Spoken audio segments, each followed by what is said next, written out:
अपि स्वशक्त्या तपसि प्रवर्तसे शरीरमाद्यं खलु धर्मसाधनम् कनिष्ठिकाधिष्ठितकालिदासो यदुक्तवान् तत् अहमत्र वक्ष्ये उद्दिष्टमायुर्वेदस्य स्वस्थस्य स्वास्थ्यरक्षणम् आतुरे रोगमुक्तिश्च द्वयमेतत् प्रयुज्यते योगशास्त्रेऽधुना किन्तु न तत्तस्य प्रयोजनम् द्वयोर्मोक्षप्राप्तिः स्यात् योगो मोक्षप्रवर्तकः स्वास्थ्यं च रोगमुक्तिश्च मोक्षप्राप्तिस्तथैव च सम्यगध्ययनेनैव आयुर्योगस्य तद्भवेत् मूकं करो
श्री पातंजलि योग दर्शन अथ प्रथम पाद समाधि पाद। अथ योगानुशासनम योगश्चित्त वृत्ति निरोधः तदा द्रष्टु स्वरूपेवस्थानम वृत्ति सारूप्यम इतरत्र वृत्तयः पंचतयः क्लिष्टा क्लिष्टा प्रमाण विपर्यय विकल्प निद्रा स्मृतय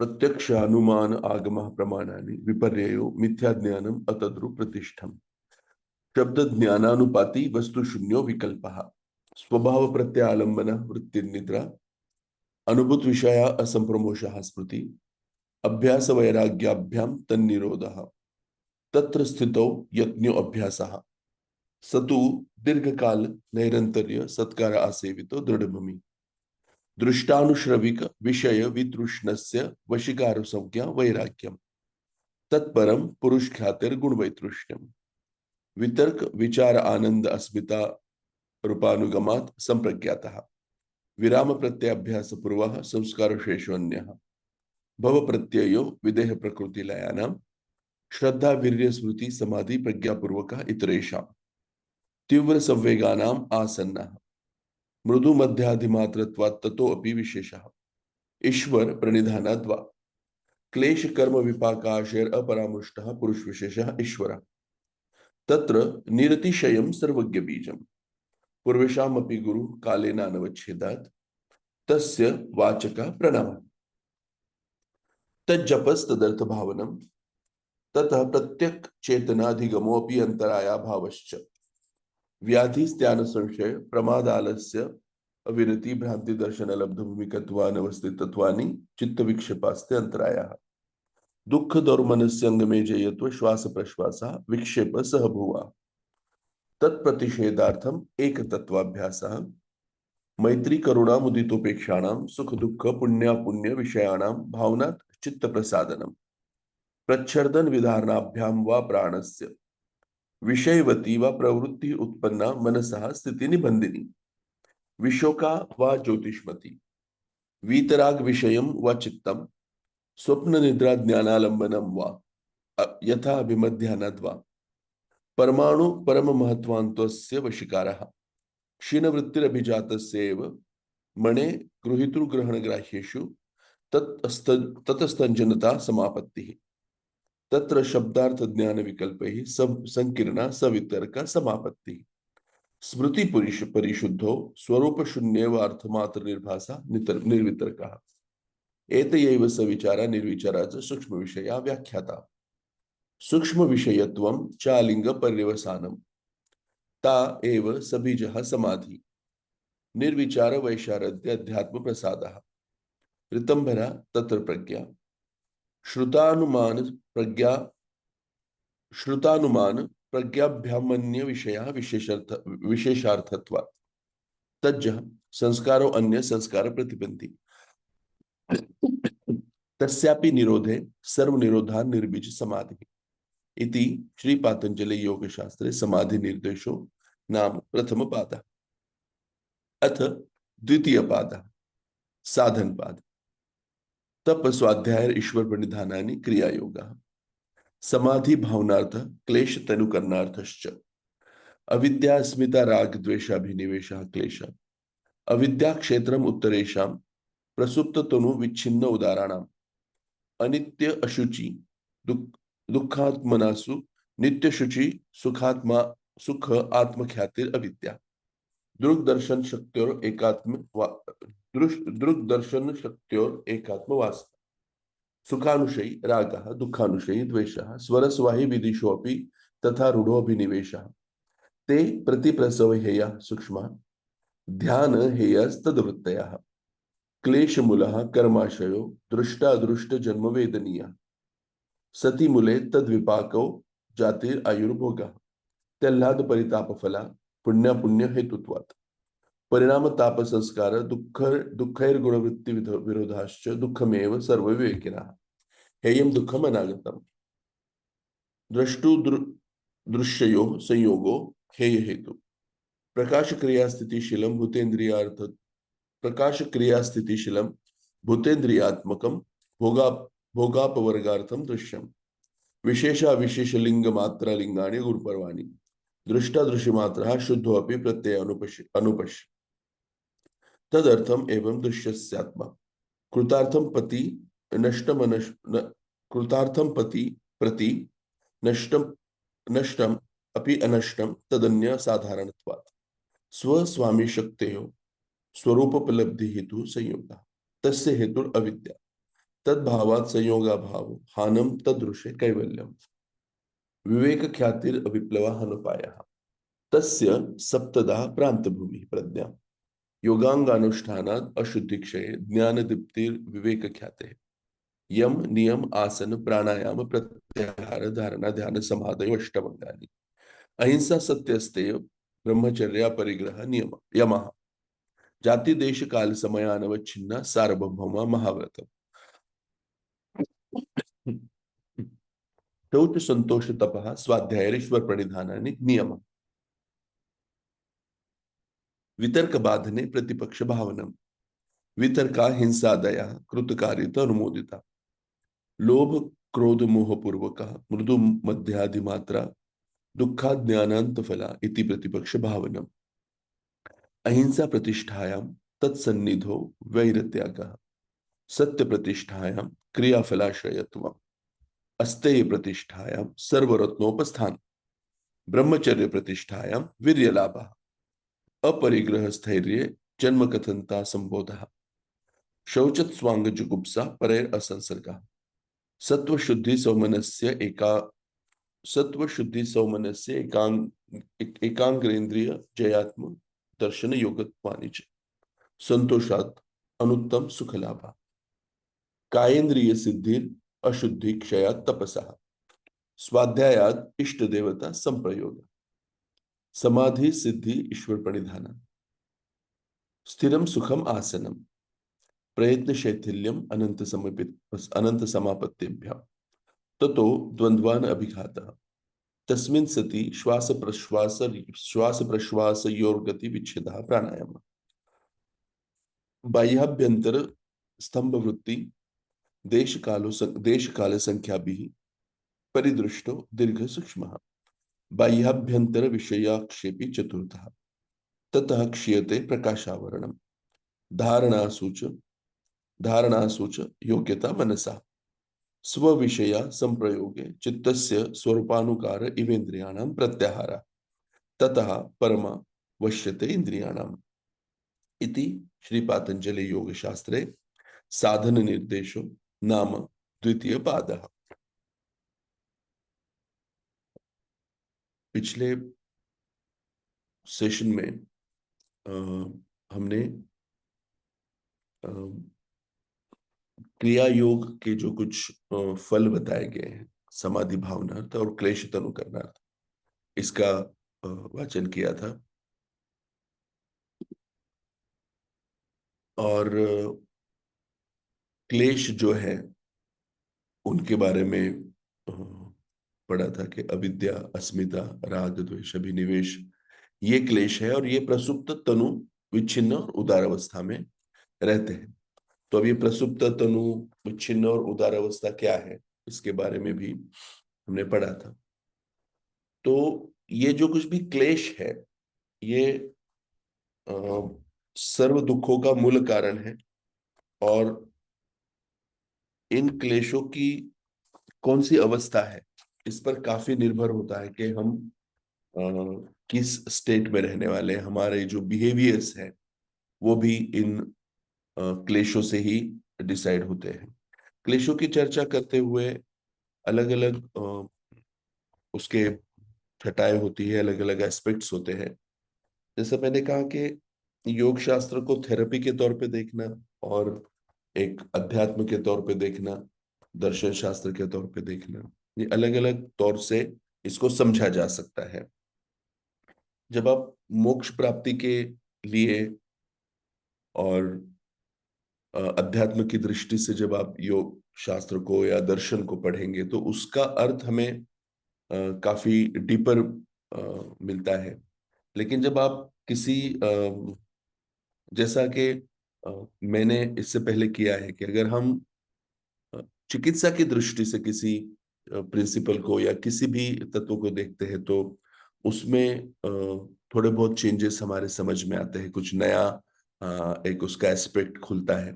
वैद्य होने के नाते से जब भी साइकोसोमेटिक डिसीजेस या ऑटोइम्यून कंडीशन जैसे डिसीजेस के इतने मुश्किल होने के क्या वजह हो सकती है, तो हमेशा ये सामने आता है कि कुछ तो है जो अ, हमारे चिकित्सा से दूर है, और वो अक्सर साइकिक जो फैक्टर है, साइकिक जो पार्ट है, उस पर ही अल्टीमेटली हम आके रुक जाते हैं कि इसकी कोई चिकित्सा का कोई विधान नहीं कहा गया है कि किस तरह से उसकी चिकित्सा की जाए। और इसी में से योग शास्त्र का अभ्यास करके क्या हमें इसमें से कुछ मार्ग मिल सकता है कि हम उन भावों की भी चिकित्सा कर सके जो द्रव्यों से चिकित्सा करना जिनकी मुश्किल है। जैसा कि मैंने पिछले बार बोला था कि सर से डिस्कशन करते वक्त प्रज्ञापराध के मूल कारण क्या हो सकते हैं, प्रज्ञापराध के हेतु क्या हो सकते हैं। प्रज्ञापराध हर व्याधि का हेतु है, ये हम सब जानते हैं। लेकिन क्या कोई प्रज्ञापराध का भी हेतु हो सकता है, तो कहीं ना कहीं क्लेश ये उसके हेतु के फॉर्म में दिखाई तो देते हैं। अब ये क्लेश भी जो अवस्था में है वो अवस्था किस पे डिपेंड होती है। हम हर वक्त द्वेष नहीं करते, हम हर वक्त राग में नहीं होते, हम हर वक्त अस्मिता, मतलब हम इन क्लेशों के अलग अलग अवस्थाओं से गुजरते हैं। तो उसकी क्या रीजन है, इस पर बताया, ये आगे लिख रहे हैं कि मूल्य जो है, जो भी क्लेश की जो अलग अलग अवस्थाएं होती है, उसमें मानसिक मूल्यों का निर्माण होना बहुत जरूरी होता है। तो ये मूल्य चार प्रकार के हैं। जीव मात्रा की कर्म की तरफ जो प्रवृत्ति होती है, उसके मूल में जो मूल्य होते हैं उनके चार प्रकार हैं: शारीरिक, मानसिक, बौद्धिक और आध्यात्मिक। ये वो चार प्रकार है। ऊपर मनुष्य इतर योनि में जो जीव का वर्तन क्रम बताया है वो केवल शारीरिक मूल्यों पर अधिष्ठित होता है। मतलब अन्न पानादि की व्यष्टि, मतलब एक शरीर पिंड का रक्षण होना चाहिए, और संतानोत्पादन से समष्टि, मतलब उसके तज्जातीय जो कई सारे शरीर पिंड है उनका रक्षण होना चाहिए। इसका मतलब कि उन जीवों की उस योनि के लिए जो कुछ अनुकूल कर्म में निसर्गतः ही प्रवृत्ति होती है। लेकिन मनुष्य योनि में अंतकरण का विकास ज्यादा हुआ है, इसलिए यहां पर मानसिक मूल्य निर्माण होते हैं। शारीरिक मूल्यों के अलावा मानसिक मूल्य निर्माण होते हैं। यहाँ पे जीवों के हाथ से जो कुछ भी क्रियाएं होती है, जीवों की तरफ से जो कुछ भी क्रियाएं होती है, उसमें व्यक्ति और जाति इनके रक्षण के लिए नैसर्गिक प्रेरणा तो होती ही है, लेकिन राग, द्वेष, काम, क्रोध, लोभ, दंभ, दर्प, असूया, मात्सर्य इत्यादि रजोगुण मूलक जो कुछ मनोविकार है, और सात्विक मनोभाव का प्रेरकत्व दिख के आता है। अमानित्वादी, सात्विक मनोभाव का प्रेरकत्व दिख के आता है। अमानित्वादी, ओके, मतलब इस जगह जीवों के जो कर्म है, उनकी जो प्रवृत्ति हो या निवृत्ति हो, उसे उस पिंड के या जाति के रक्षण के लिए एक नैसर्गिक क्रिया प्रेरणा, ये केवल एक हेतु नहीं होता, तो ऊपर के मनोविकार और मनोभावना भी उसके लिए कारणीभूत होते हैं। इसलिए यहां पर दोनों प्रवृत्ति में झगड़ा हो सकता है। अर्थात अगर दो मनोधर्म में जो धर्म अधिक बलवान होगा तो वो उदार अवस्था में, और जो कम बलवान होगा वो विच्छिन्न अवस्था इसमें आएगा। ये अक्सर देखा गया, मैं हमेशा एक एग्जांपल देता हूं, जब हम सबकॉन्शियस गार्बेज करके कंसेप्ट है जिस पर मैं बहुत स्ट्रांगली बिलीव करता हूं कि हमारे सबकॉन्शियस में हमेशा ये झगड़े चलते रहते हैं। जैसे अगर हम याद करें कि जो कोई गलती हमने पहली बार की होगी, जिसे हम गलत मानते हैं, अब ये गलत मानना भी अपने मूल्यों पे ही डिपेंड है, अपने संस्कारों पे डिपेंड होता है। लेकिन टीनेज में जब पहली बार सिगरेट किसी ने हाथ में दी थी, किसी दोस्त ने, तो उस वक्त अंदर से एक आवाज बहुत स्ट्रांगली आ रही थी कि नहीं, ये तो पाप है, ये गलत है, ये नहीं करना चाहिए, ये तेरे लिए सही नहीं है। तो वो जो थी वो अंत प्रेरणा थी, अंदर से आने वाली आवाज थी कि नहीं, ये जो कर रहे हो ये सही नहीं है।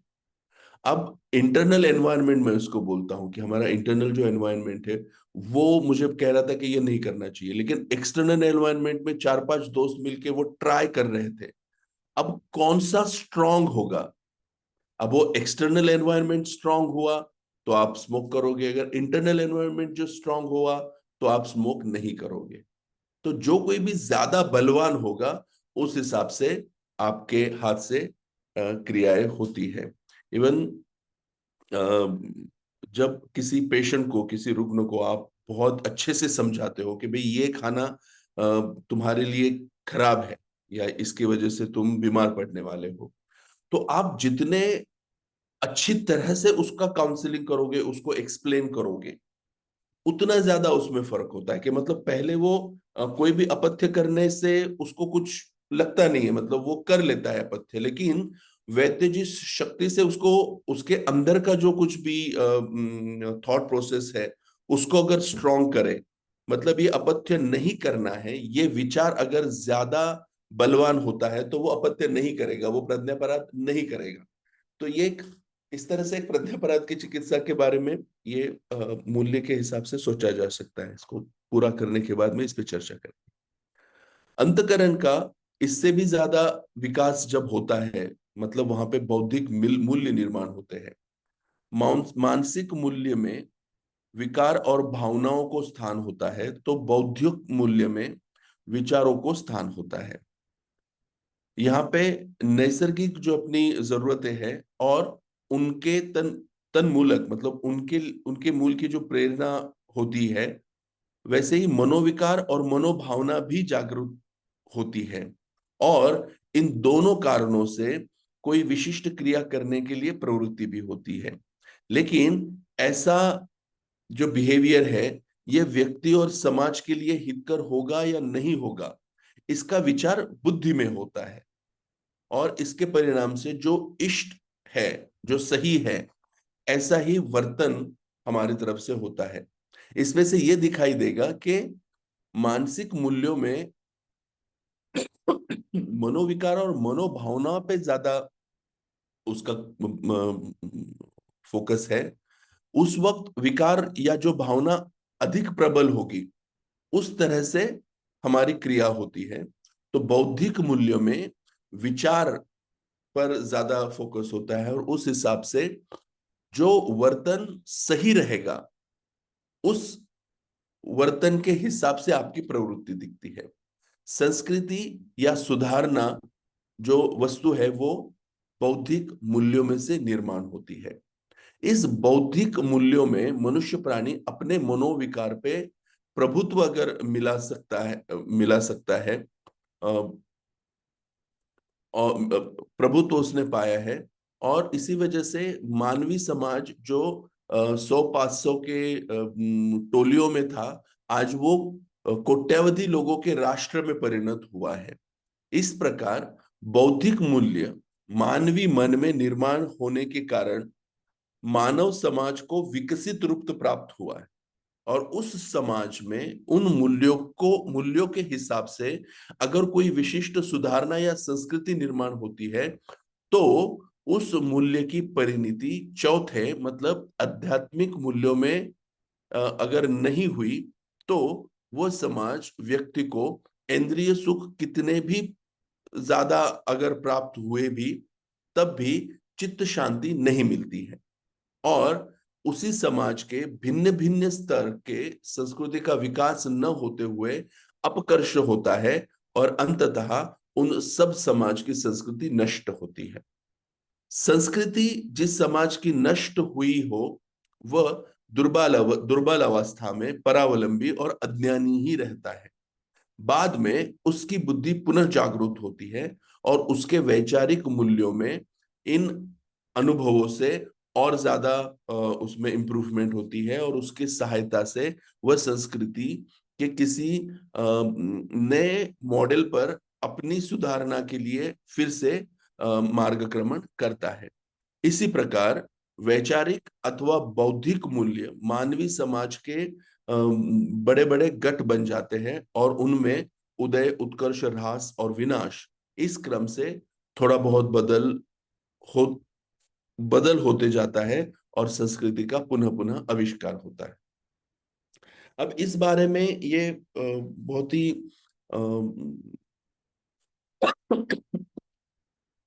अहम बात है जो प्रैक्टिकली मैंने देखी है।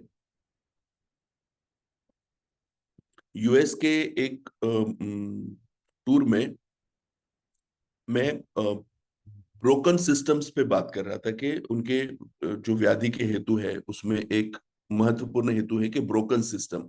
हमारे यहाँ भी वो सिस्टम ब्रेक होते जा रहे हैं।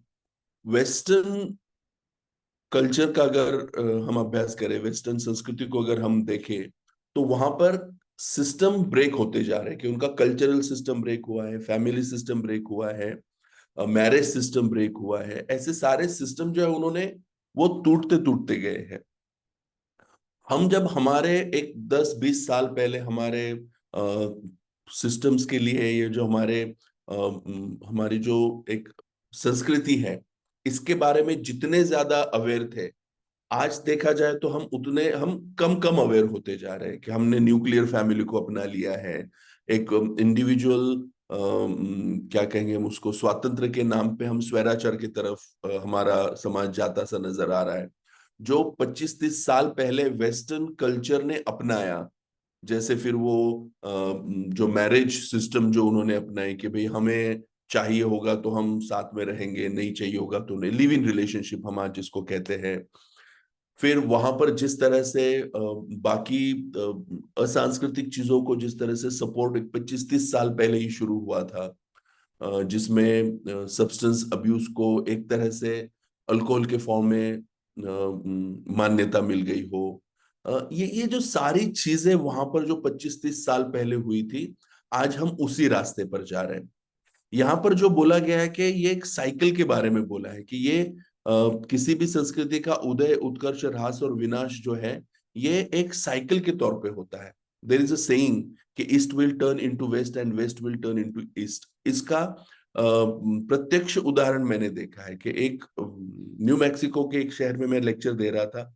लेक्चर के बाद में करीबन 5 से 6 टीन एज के लोग हम मेरे पास में है। मैंने वहां पर बताया था कि हमारे यहाँ पर शादी कैसे तय होती है, मतलब विवाह कैसे तय होता है, कि यहाँ पर क्या क्या देखा जाता है, बड़े लोग तय करते हैं कि ये आपके लिए सही है या नहीं, और उसके पीछे का शास्त्र मैंने बताया था कि क्या क्या देखा जाता है दो लोगों को एक साथ में जोड़ने के लिए।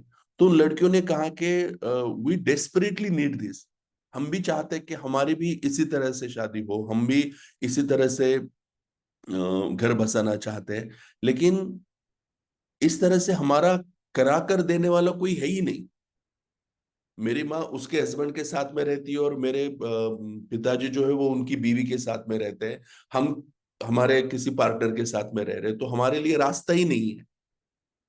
तो अब वो जो लड़कियों के दिमाग में जो कुछ विचार चल रहा है वो यही है, वो उदय का है, कि उनके आने वाले जनरेशन में एक नए सिस्टम का उदय होगा। जो कुछ भी हमारी जो लॉस्ट चीजें हैं वो फिर से अपना रहे हैं। वहां पर जिस तरह से हमारे शास्त्रों का अध्ययन हो रहा है, वो जिस तरह से अपने खोए हुए शास्त्रों को ढूंढने की कोशिश कर रहे हैं, और at the same time parallelly हम लोग इन चीजों से दूर होते जा रहे हैं। हमारा अगर समाज का अगर हम देखें तो हम हमारे सांस्कृतिक मूल्यों से हम दूर होते जा रहे हैं। तो ये बहुत सही चीज है कि ये एक तरह की साइकिल है कि उदय, उत्कर्ष, ह्रास और विनाश, ये इस क्रम में होता रहता है, और वो उसका फिर आविष्कार होगा। वैचारिक मूल्य जिनमें निर्माण हुई है, ऐसे व्यक्ति अथवा ऐसे समाज, यद्यपि बाह्यता सुखी भले ही लगते हो, लेकिन अंतकरण में वो सही माने में समाधानी नहीं होते। इसका कारण उनके अंतकरण भोग भोगार्थ था। अंतकरण में जो भोग लेने की जो कुछ इच्छा है वो प्रबल होती है। इंद्रिय भोग यही ऐसे व्यक्तियों या समाज का ध्येय होता है, और व्यक्ति की स्वाभाविक प्रवृत्ति उस विषय की तरफ ही होती है। ऐसे व्यक्ति से बने हुए समाज में वैकारिक मूल्य निर्माण होते हैं, और उनके, अच्छा ये वैकारिक है, मैंने वैचारिक पढ़ा शायद, अच्छा यहाँ पर वैचारिक है और यहाँ पर वैकारिक मूल्य है। ऐसे व्यक्ति से बने हुए समाज में वैकारिक मूल्य निर्माण होते हैं, और उनके मूल में भी भोग प्रवृत्ति ही प्रबल होती है। इसमें आगे वैचारिक मूल्य निर्माण होते हैं, तब भी भोग दृष्टि पहले जितनी ही प्रबल होती है। भेद इतना ही होता है कि अ, काफी लोगों का सुख संपादन करने के लिए उस समाज में नई कल्पना, भावना, संकेत, सामाजिक व्यवस्था, शासन संस्था तथा नीति नियम निर्माण होते रहते हैं।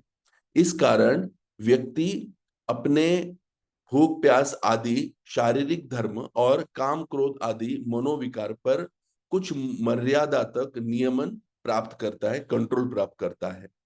ऐसा भी हुआ तब भी विषयोपभोग यही उसका ध्येय होने के कारण उसमें भोग वासना नष्ट तो नहीं होते हैं, बल्कि बढ़े हुए ही होते हैं। मतलब वैचारिक मूल्यों के साथ में, या तो वैचारिक मूल्य जब केवल रहते हैं तब वहां पर भोग दृष्टि होती है, ऐसा इनका कहना है। ऐसी परिस्थिति में जिस समाज में वैचारिक मूल्यों की जो कल्पना है, भावना है, संकेत है, सामाजिक परिस्थिति अथवा नीति नियम जो निर्माण हुए हैं, उसके कारण उस व्यक्ति के भोग वासना में नियंत्रण करना यह अपरिहार्य है, जरूरी है। और यहाँ पर जब दो मनोवृत्तियों में संघर्ष उत्पन्न होता है, व्यक्ति कभी भी समाज से दुर्बल व्यक्ति भी ये कभी भी समाज से दुर्बल होती है, और इस कारण उसे अपने नैसर्गिक भोग वासना और काम क्रोधादि मनोविकार समाज के हित के लिए दबाकर रखने पड़ते हैं। इस प्रकार दबा के रखे हुए वासना वो विच्छिन्न वासना होती है, और ये दबाई गई वासना दीर्घ काल तक इसी तरह से दबे हुए स्थिति में रहते हैं, तो वो इतने तनु होते हैं कि अपने हमें उसका रियलाइजेशन भी नहीं होता। तथापि ऐसी स्थिति में भी उस व्यक्ति के मन पर परिणाम वो करते ही है। जिनमें सुधार हुआ है, लेकिन भोग प्रवण समाज में आत्महत्या करने वाले, जिनको हम पागल कहते हैं, गुन्हेगारी प्रवृत्ति जिनकी होती है, ऐसे या असमाधानी लोग बढ़ते जा रहे हैं, उसका यही कारण है। उनमें की भोग वासना कई प्रकार के भोग साधनों की वजह से बढ़ी हुई है, और जैसे ऊपर बताया है, ऐसे कई बाह्य कारणों से उनकी पूर्तता न होते हुए वह दबी हुई स्थिति में रहती है। इस प्रकार व्यक्ति की अतृप्त वासना अनेक प्रकार के मनोविकृतियों के रूप से परिणमन होती है। अतृप्तावस्था में रहने वाले इन मनोविकृतियों के कारण होने वाली सभी वासनाएं ऊपर के सूत्र में बताई गई विच्छिन्न वासना है। इस इसको सप्रेस्ड हम इमोशंस कहेंगे, सप्रेस्ड फीलिंग कहेंगे। और इस पर ओशो ने काफी विस्तार से काफी बातें बताई गई हैं।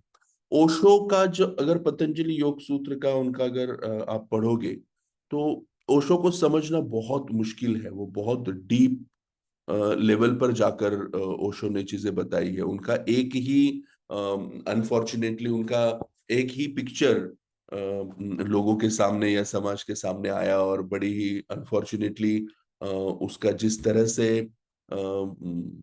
एक होना चाहिए था, उसका उसको जिस तरह से समझना चाहिए था, या उन्होंने जो शुरू किया है वो चलना चाहिए था, वो नहीं चला। ओशो बहुत अच्छे तौर पर ये जो सप्रेस्ड, इन्होंने जिसको कहा है कि दबा हुआ जो वर्ड है, इसके बारे में जो यहाँ पे कोलटकर गुरुजी जो बता रहे हैं, उसको ओशो ने बहुत अच्छे से ये कहा है कि योग में सप्रेशन है ही नहीं। मैंने उनका प्रत्याहार के एक उनका जो एक्सप्लेनेशन है उसमें मैंने कहीं पढ़ा था कि प्रत्याहार ये विषयों को सप्रेस करना नहीं होता है। Suppression is different thing. हम अपने आप को सप्रेस करना, इसकी वजह से ये चीजें ऊपर होती है कि जो अतृप्त वासना है वो फिर बाद में मनोविकृति के लिए कारण बनती है। तो अगर आपको कहीं ओशो का पतंजलि योग सूत्र या इन जनरल ओशो का इस बारे में मिलता है तो आप जरूर पढ़िए। अगर मुझे वो बुक मिलती है तो मैं अगले वक्त में उसके मैं पेजेस यहाँ पर पोस्ट करूंगा। आध्यात्मिक मूल्य, अंतकरण के विकास का यह जो प्रवास है, ये अगर इसी तरह से चलता रहा तो मनुष्य की बुद्धि ऐसी अवस्था में पहुंचती है कि जहां अंतकरण में आध्यात्मिक मूल्यों का स्फुरण होने लगता है। यह मूल्य आध्यात्मिक मूल्य का स्फुरण होने की पूर्व चिन्ह ऐसा है कि आदमी अपने अंतर निरीक्षण करने लगता है, वो अपने अंदर झांकने लगता है, और फिर उसे ये पता चलता है कि कितना भी भोग हमने प्राप्त किया, तभी भी सही मायने में हमें समाधान प्राप्त नहीं होता है, और अपना मन सदैव अतृप्त और असंतुष्ट ऐसे ही रहता है। तो तृप्त तो ये मन तृप्त और संतुष्ट होना चाहिए। इसके लिए हम अधिक और अधिक विषयों का उपभोग लेते हैं, लेकिन उसके लिए जो अपेक्षित तृप्ति है या संतोष है वो न मिलते हुए हमारी भोग वासनाएं और ज्यादा बढ़ती है, और वो और भी प्रबलता से विषयों की तरफ अपने आप को आपको खींचते रहती है। आध्यात्मिक परिभाषा में इसे अगर बताना है तो ऐसे बताया जा सकता है, न जातु कामः कामानाम उपभोगेन शाम्यति हविषा हविषा कृष्णवत में भूय एवाभिवर्धते। कामोपभोग से काम शांत नहीं होता है, तो वह घी डाले हुए अग्नि की तरह पुनः पुनः बढ़ता रहता है। यह विचार उनकी बुद्धि में स्फुरण होता है। ऐसा लगने लगता है यही पहला आध्यात्मिक मूल्य है। ऐसा लगना कि कामोपभोग तो उसके उपभोग से काम शांत नहीं होगा, बल्कि जिस तरह से घी अग्नि में डालने से अग्नि बढ़ता है, उसी तरह से ये बढ़ता ही जाएगा। यह विचार बुद्धि में जैसे स्फुरण होता है तो समझ लीजिए कि ये आध्यात्मिक मूल्य की प्रथम पायदान या पायरी है।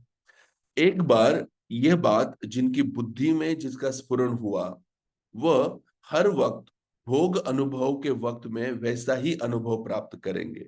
और यह बात जब बार बार उनको समझ में आती है, तब वह आध्यात्मिक मूल्य के लिए निसंदेह होते हैं। यह निसंदेहता हमारे अंदर आना, यह बुद्धि का ऊपर के लेवल पे जाना, इसको हम कह सकते हैं। बुद्धि इतनी विकसित हो जाती है कि उसमें श्रेष्ठ प्रकार की अनेक आध्यात्मिक मूल्य प्रकट होने लगती है। मराठी में एक ड्रामा है एकच प्याला। उसमें वो हीरो को जो बोलता है कि एक ही घूंट पीने से क्या होता है, एक घूंट वो पीने लगता है और बाद में उसका वो शमन नहीं होता है, बल्कि वो और पीता रहता है। ऐसे भी हमारे जितने भी सब्सटेंस अब्यूज के काफी केसेस जब हम ट्रीट करते हैं, तो यही देखा गया है कि वो शुरुआत बहुत किसी कैजुअल तरीके से ट्राई करने के तौर पे ऐसे करते हैं, लेकिन फिर वो जो भावना है वो और बढ़ती जाती है। जैसे घी में अग्नि में जैसे घी डालते हैं, उस तरह से वो भावना बढ़ती जाती है। फिर से ओशो को लेके ही एक गलत धारणा जो है वो इस तरह से उसको समझा गया है कि काम वासना के बारे में वो कहते हैं कि काम वासना को सप्रेस मत करो, उसको पूर्ण कर लो। इस तरह की बात उनके बारे में कही जाती है। तो ऐसा, ये बात सही है कि हम जब इन भावनाओं को पूर्ण करने की ऐसा लगता है कि उसको पूर्ण करें, तो वो और आग बढ़ती चलती है। ये सिर्फ काम उपभोग के बारे में ही नहीं है, बल्कि हर एक उपभोग के बारे में, कि जब आप एक बार करते हो तो उसका अगली बार करने का जो है और ज्यादा मन करता है और तीव्रता से आप करते हो। लेकिन ये करते वक्त अगर आपके बुद्धि का विकास इतना है कि आपकी बुद्धि ये समझती, वो करते वक्त भी अगर आपकी बुद्धि समझती है कि ये करने के कारण हमारी वासनाएं और बढ़ रही है, तब भी वह आध्यात्मिक मूल्यों के निर्माण होने का एक उसको एक ये बताया कहा जा सकता है।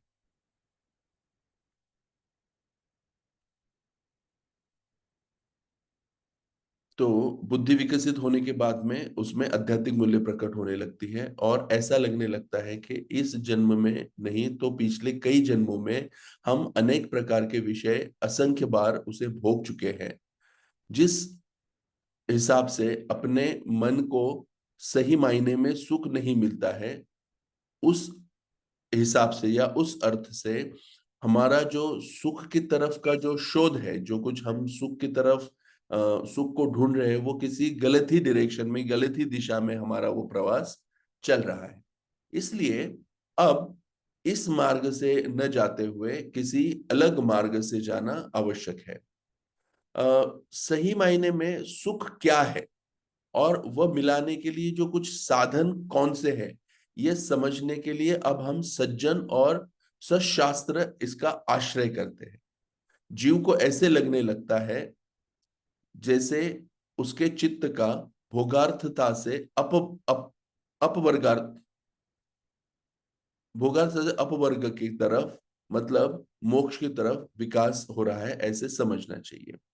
अक्सर जो लोग, मतलब हम ऐसा सुनते हैं कि भाई उसने आईटी का बहुत हाई प्रोफाइल जॉब था, बहुत पेमेंट मिलता था, वो छोड़ दिया और वो किसी साधना में लग गया, या वो किसी आश्रम में सेवा करने लगा है। या कोई बहुत बड़ा बिजनेसमैन था और उसके पास में बहुत पैसा था, लेकिन उसने वो सारा दान कर दिया और वो किसी आश्रम में जाके रहता है। ऐसे कई लोग हमें उदाहरण हमें देखने को मिलते हैं। तो ये उदाहरण वही है कि जब उनको ये समझ में आता है, जब उनमें आध्यात्मिक मूल्य का निर्माण होता है, तो उनको वो अपना खुद ही उनको ये रियलाइज होता है कि भाई ये जो कुछ भी हम करते आए हैं इसका कोई महत्व नहीं है, इसका कोई this is not the truth. और वो सब छोड़ देते हैं और अपने मोक्ष की तरफ वो जाने लगते हैं। आध्यात्मिक मूल्यों के आध्यात्मिक मूल्यों का अनुसरण करके मानवीय बुद्धि की जो 7 विकास की अवस्था है, विकास की जो 7 अवस्थाएं हैं, योग दर्शन के चौथे पाद में उसका वर्णन किया हुआ है। उसमें की शुभेच्छा नामक पहली अवस्था, मतलब ऊपर की मन स्थिति होती है। चौथे इसके 25वें जो श्लोक है, उसमें इसका वर्णन किया हुआ है।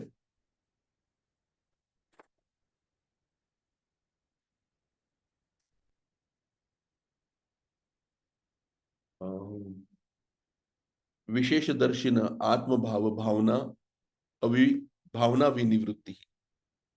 ये उसको शुभेच्छा उसमें जो बोला गया है कि जो 7 भूमिका है आत्मदर्शन की, उसमें की ये एक भूमिका है। आगे वो जीव जो भोग कर रहा है, जो भी वो जीव का भोग हो रहा है, उसमें वो भोग की जो वासना है वो क्षीण होती है। क्योंकि यहाँ पर भोग भोगते वक्त वो खुद की इच्छा से भोग नहीं भोगता है, लेकिन अनिच्छन्नपि और बलादीव नियोजित, ऐसा वो भोग होता है।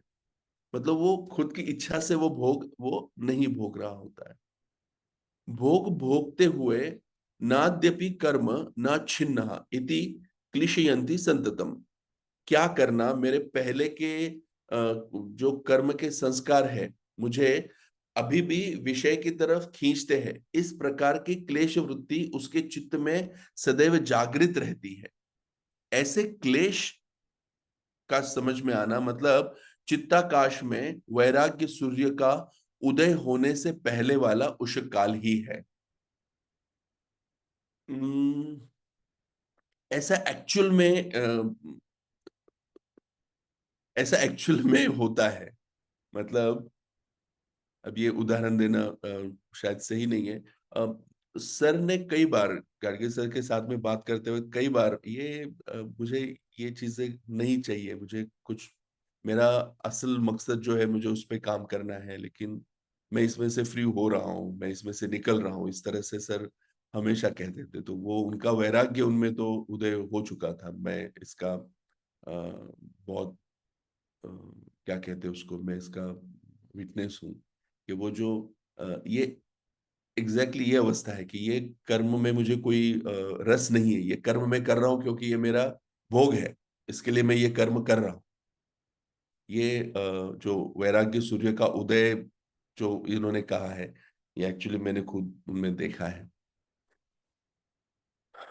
बौद्धिक मूल्य उत्पन्न जब होती है तो उनकी योग से इंद्रिय की विषय की तरफ की जो कुछ खिंचाव होता है, और काम क्रोध आदि जो मनोविकार दबे हुए रहते हैं, और उस वजह से उस कारण मनोविकृति निर्माण होती रहती है। आध्यात्मिक मूल्य जैसे ही उत्पन्न होती है, मतलब ये सप्रेशन जो है, ये दबाने का जो कुछ भी है, ये बार ऐसा नहीं होता। जो कुछ भी थोड़ा बहुत दबाना होता है, सप्रेस करना होता है, उसके लिए बाह्य समाज की कोई कारण नहीं रहते हुए विषय प्रवृत्ति या मनोविकार इनको कंट्रोल करने में ही अपना अंतिम कल्याण है, ऐसी मन की निश्चिति हो जाती है। और इंद्रिय और मन का संयम मनुष्य स्वेच्छा से करता है। ऐसा संयम करके वो रुकता नहीं है। तो इस पाठ के 33वें सूत्र में जो प्रतिपक्ष भावना जो बताई गई है, वह बौद्धिक मूल्य सर्वथा पूरी तरह से बदल देता है और आध्यात्मिक मूल्य की प्रतिष्ठापना करता है। विषय से जो सुख प्राप्त होता है वो केवल सुख का आभास है, और यह सुख का आभास गुण क्लेश समेत गुण विषय सेवन में कई सारे दुख है, और वह केवल जीव को निश्चय से भोगना ही पड़ता है। इस कारण मन संयम की आवश्यकता है। विशेष सेवन विषय सेवन में जिंदगी खराब न करते हुए सत्संगति और सत शास्त्राभ्यास, इनकी सहायता से निश्रेयस प्राप्त करना ही, इसमें ही आयुष्य का मतलब जिंदगी का जो है वो भला है, सार्थक है। सुख स्वरूप आत्म तत्व का साक्षात्कार करके सर्वात्म भाव में विलीन होना, यही परम पुरुषार्थ है। इत्यादि प्रकार के निश्चय सुस्थिर होना, यह आध्यात्मिक मूल्य का स्वरूप है। तो ये सारी मूल्य का जब हम देख रहे हैं, हम जो पढ़ रहे हैं, इसमें और एक कंसेप्ट ध्यान में आ रही है, जिस कंसेप्ट से ही अ, सर का आयुर्योग का मेरे ख्याल से सफर शुरू हुआ था या हुआ होगा। हम जिस विषय पे बहुत ज्यादा चर्चा करते थे वो विषय था पंचकोश। अन्न में, प्राण में, मनो में, विज्ञान में और आनंद में कोश। इन कोशों को हमें किस तरह से देखना चाहिए, चिकित्सा में इसका कैसे इस्तेमाल होना चाहिए, इस पर काफी डीपली चर्चा होती थी। तो ये जो कोश है, इनको अगर हम अलग तरीके से देखें तो these are the levels of existence. मतलब अन्नमय कोश के अंतर्गत आपके फिजिकल लेवल ऑफ एग्जिस्टेंस और physiological physical level of existence आता है। प्राणमय कोश के अंतर्गत आपका फिजियोलॉजिकल लेवल ऑफ एग्जिस्टेंस आता है। मनोमय कोश में आपका साइकोलॉजिकल लेवल ऑफ एग्जिस्टेंस आता है। विज्ञानमय कोश में इंटेलेक्चुअल लेवल ऑफ एग्जिस्टेंस आता है। और आनंदमय कोश में आपका स्पिरिचुअल लेवल ऑफ एग्जिस्टेंस आता है। ये जो कुछ मूल्यों के बारे में बताया है, तो शारीरिक मूल्यों में अन्नमय और प्राणमय कोश आ सकते हैं। उसके बाद जो कुछ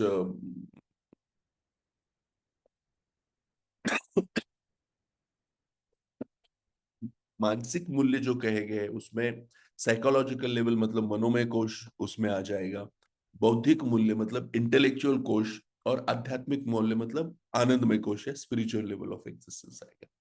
मुझे ऐसे लगता है कि अगर हम वैद्य इन कोशों को रुग्ण में देखने की अगर आदत डालते हैं, अगर हम इसको रुग्णों के निदान के लिए अगर हम इसे इस्तेमाल करते हैं कि किस कोश पर इसके व्याधि की उत्पत्ति हुई है और कौन से कोश पर इसका प्रसव हुआ है, या इसका रिजल्ट कौन से कोश पे हमें देखने को मिल रहा है, या इफेक्ट कौन से कोश पे देखने को मिल रहा है, तो मुझे ऐसा लगता है कि हमें कई सारी चीजों में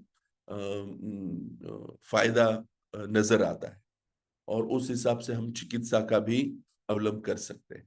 तो ये जो कुछ मूल्यों की चर्चा यहाँ पर हुई है, वो उन कोशों के साथ में भी जोड़कर देखी जा सकती है।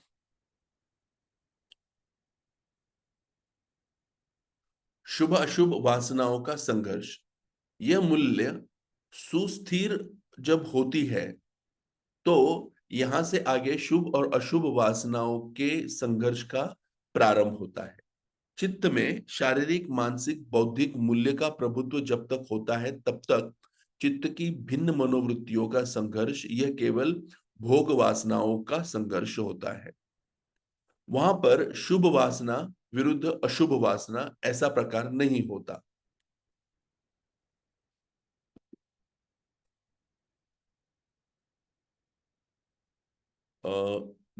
Will you please share PDF of Patanjali योग सूत्र? हाँ, मैंने पिछली बार भी कहा था कि पतंजलि योग सूत्र का पीडीएफ मैंने शेयर करना है। मैं कोशिश करता हूं मैं आज ही वो प्राप्त शेयर करूं।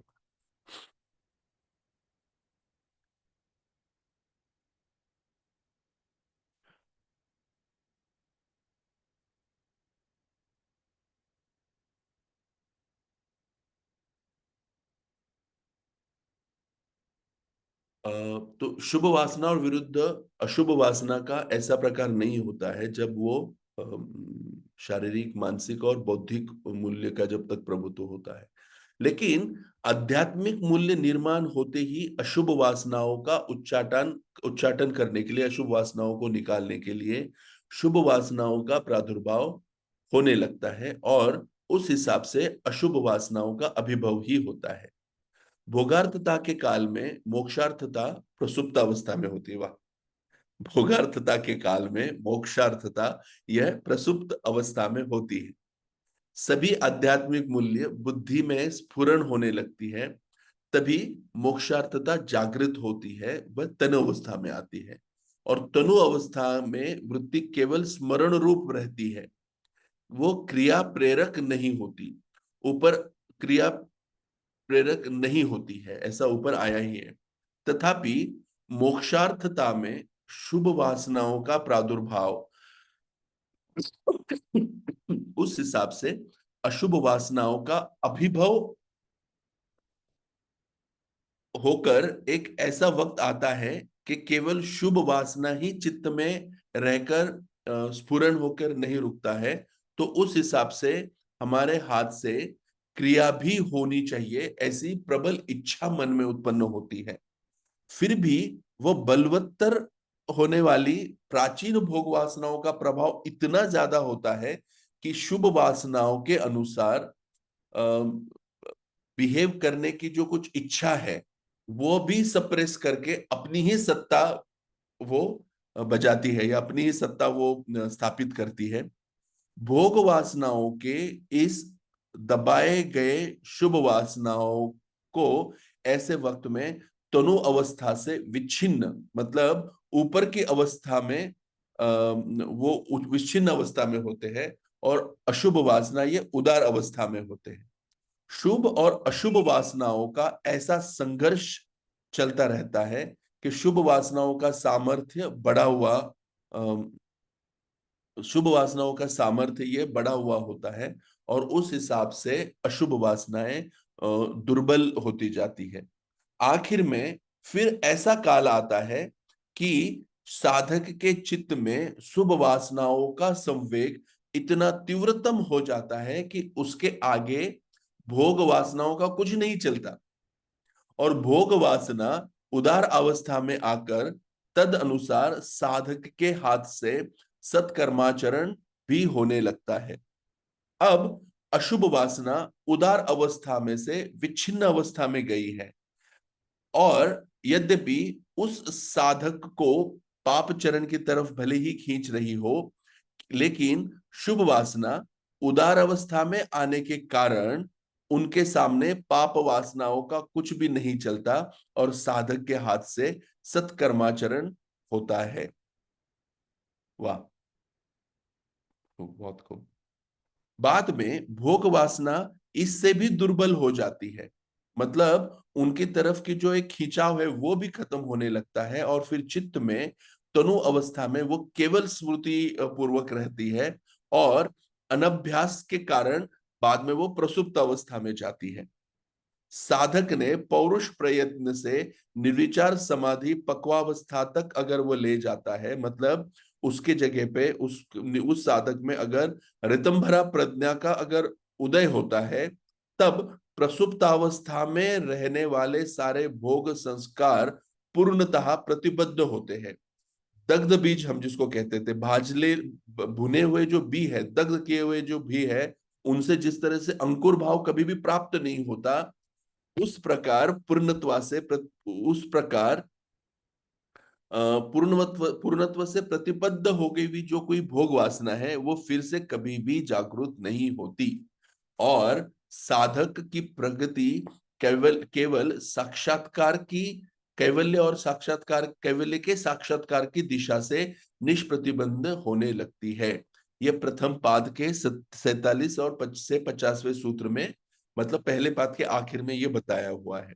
इस प्रकार राग द्वेषादि क्लेश रूप अशुभ जो वासना है वह भोगार्थ के काल में प्रसुप्त तनु विच्छिन्न और उदार इस अवस्था में रहती है, और आगे अपवर्गार्थता के काल में शुभ वासना जागृत होकर प्रसुप्त तनु विच्छिन्न और उदार ऐसी अवस्था में उसका उत्क्रांतता होती जाती है, और उदार अवस्था में आए हुए भोग वासना क्रमशः विच्छिन्न तनु और प्रसुप्त ऐसे अपक्रांत होकर चित्त में संस्कार मात्र रूप से रहते हैं।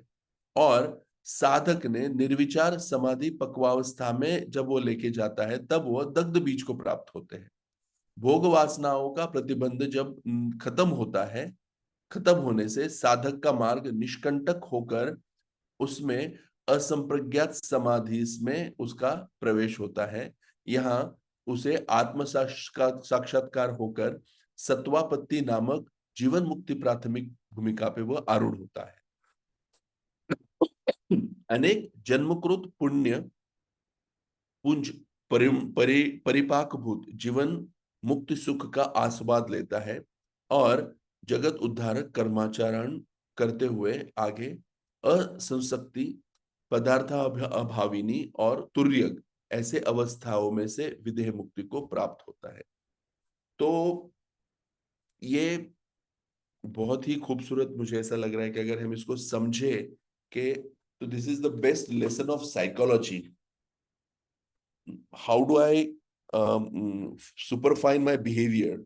मैं अपने बिहेवियर को, मेरे अपने जो थॉट प्रोसेस है, मेरे अपनी जो हैबिचुअल जो चीजें होती है, उनको मैंने किस तरह से ट्रीट करना चाहिए, उसको किस तरह से हैंडल करना चाहिए। जैसा मैंने पहले सेशन में कहा था कि हमें बहुत जरूरी है कि इन जो इसमें जो कंसेप्ट है इन्हें प्रैक्टिकल लेवल पर आकर समझे। इन्हें फिलोसॉफिकली या थियोरटिकली समझने के बजाय अगर हम इसे प्रैक्टिकली कैसे इसको अंदर हम इसको यूज करें, तो मुझे लगता है कि ये बहुत फायदे का रहेगा। मतलब हमारी कोई भी एक ऐसी निगेटिव पॉइंट आज हम ले लेते हैं फॉर नेक्स्ट 7 days, और उसे इस तरह से उदार अवस्था से विच्छिन्न अवस्था से तनु अवस्था और तनु अवस्था से प्रसुप्त अवस्था में हम किस तरह से उस निगेटिव पॉइंट को हम डाल सकते हैं, इस पर अगर हम सोचते हैं तो मुझे लगता है ये काफी बेनिफिशियल होगा। फिर कोई भी आदत हो, बहुत कुछ नहीं, हम चाय पीने की आदत का करते हैं कि अगर किसी को चाय पीने की लत है, बहुत ज्यादा आदत है, तो वो उदार अवस्था है, ऐसे हम समझते हैं। Just just as a practical, this is not the actual. मैं ये बहुत ही क्या कहते हैं उसको, एक प्रैक्टिकल एग्जाम्पल के तौर पे ले रहा हूं। तो हम ये कोशिश करेंगे कि ये जो इच्छा है जो अभी उदार अवस्था में है, इसे हम विच्छिन्न अवस्था में ले जाते हैं, वहां से कम तनु अवस्था में ले जाते हैं कि हम चाय पीने से हमें गुरेज नहीं है, परहेज नहीं है, लेकिन हमें चाय की जरूरत भी नहीं है। तो अभी वक्त होता जा रहा है, इस पर हम फिर अगले वेंसडे को इस पर मैं और कुछ इसके रेफरेंसेस आपके लिए रखूंगा। तब तक के लिए आपको हम इसको फिर से आप भी पढ़िए। ये जो बुक है कोलटकर जी की, इसका मैं ये शेयर करता हूँ। अगर आप लोगों के पास में ये बुक नहीं है तो ये बुक जरूर लीजिए। बहुत अच्छे से उन्होंने इसका एक्सप्लेनेशन किया हुआ है। बहुत बहुत शुक्रिया आपका। प्रार्थना करते हैं। योगेन चित्तस्य पदेन वाचां मलिं शरीरस्य च वैद्यकेन योपाकरोत्तं प्रवरं मुनीनां पतंजलिं प्रांजलिरानतो अस्मि। बहुत बहुत धन्यवाद आपका। एक बोलू का? हाँ हाँ, दर बुधवारी सर ओम धन्वंतरी नमः हा जप म्हणायचे बाय। आणि ओमकार म्हणून मग शेवट करायचे दर बुधवारी. तर आपण ते पण कंटिन्यू ठेवूयात असं वाटतंय. ठीक आहे, आपण ते करूयात पुढच्या वेळेपासून, मी बघतो. Okay, thank you. अजून अजून सर सर ते धन्वंतरीचं आणि ओंकाराचं मूळ ठेवायचे, ते पण आपण कंटिन्यू ठेवूयात सरांनी केल्याप्रमाणे. ओके ओके, आपण ते बुधवारपासून मी ते बघतो आणि आपण ते बुधवारपासून परत करूयात. थँक्यू, धन्यवाद.